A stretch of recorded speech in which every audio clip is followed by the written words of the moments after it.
investigative journalist George Eliason, and this is the February 25th, 2022 Ukraine War Update. Now let's lead off with international news today. NATO member countries are considering quitting the group because non-member nation, Ukraine, is dragging them so close to war with Russia. German Chancellor Olaf Scholz is leading the way for the countries moving in this direction. Now the question is why? Germany is one of the guarantors of the Minsk peace agreement, which Ukraine signed in 2015 and has never made a move to complete one step on. General Moscow has stated that Zelensky promised Scholz that Ukraine would adopt laws giving Donbass special status, allowing them to hold elections, give amnesty to all the people in Donbass, and make amendments to Ukraine's constitution guaranteeing all these things. General Moscow went further, accusing Zelensky of being responsible for loss of sovereignty and territories because this conflict started, and it didn't have to.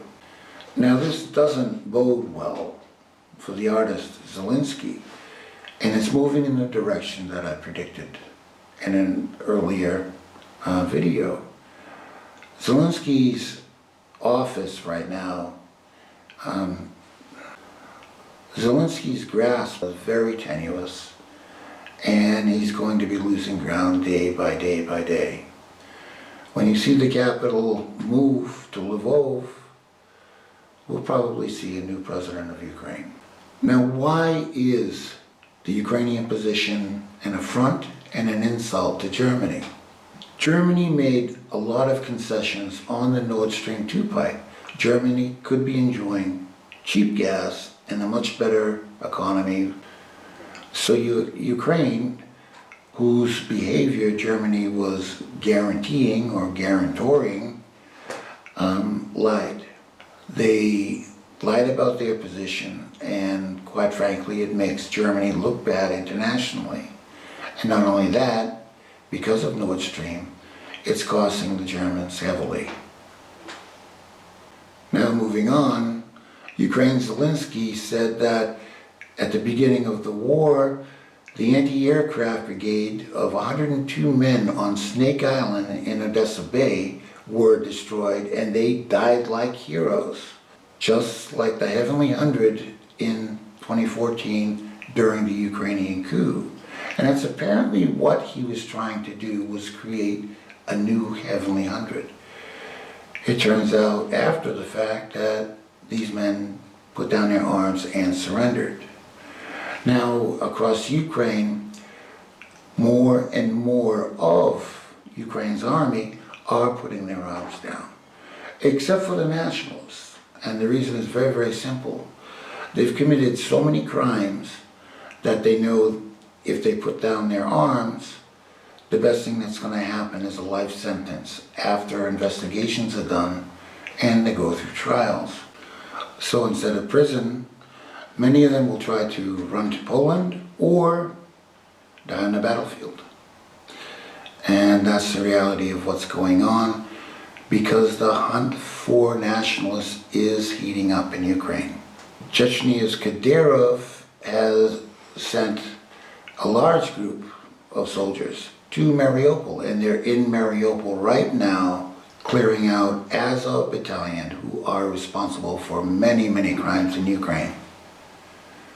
Now, for those of you in the US that don't know about Azov or don't care about Azov, if you're a conservative, it's a game changer for you, I promise. When Parler, the social media platform, first opened, do you remember when they were hacked and they had that big data breach? Yes? Okay, good. We're on the same page. That was Azov. Yes, that was Azov battalion from Ukraine. They don't like you. In 2015 and 2017, I wrote articles that were able to make it to Congress, and it helped hold up Ukrainian funding because of Azov, who they were, what they were doing. And that was when Congress was considering branding them as a terrorist group.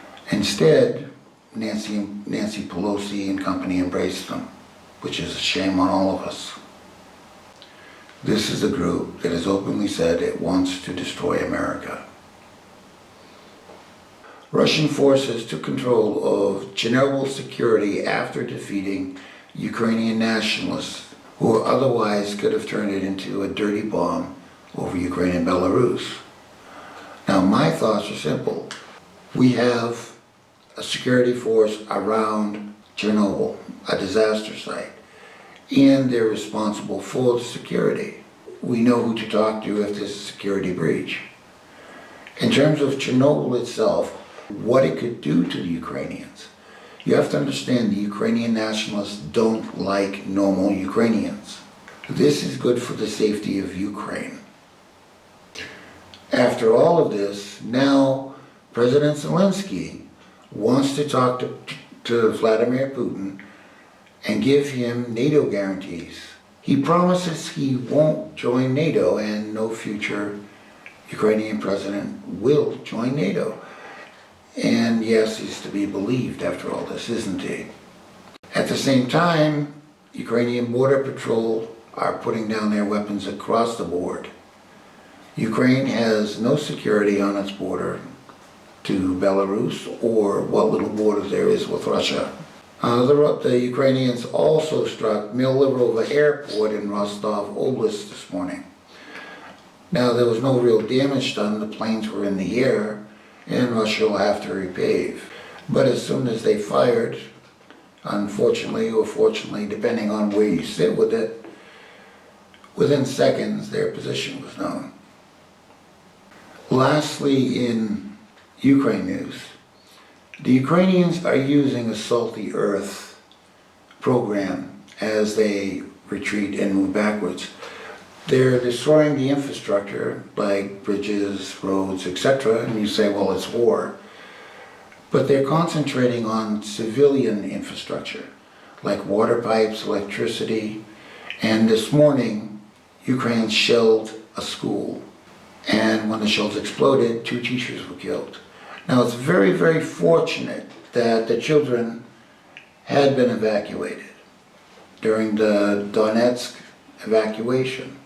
So no children were there, but they fired on 2 teachers. The question, does Ukraine know how to fire artillery? Do they know how to target? And the answer is yes. They knew they were hitting that school. And this is one of many instances that they've done this, and this is going to continue until the war is over now.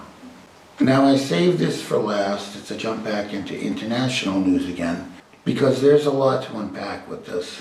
Anonymous, the hacking group, is threatening to take down the Russian electric grid and internet in response to the war in Ukraine.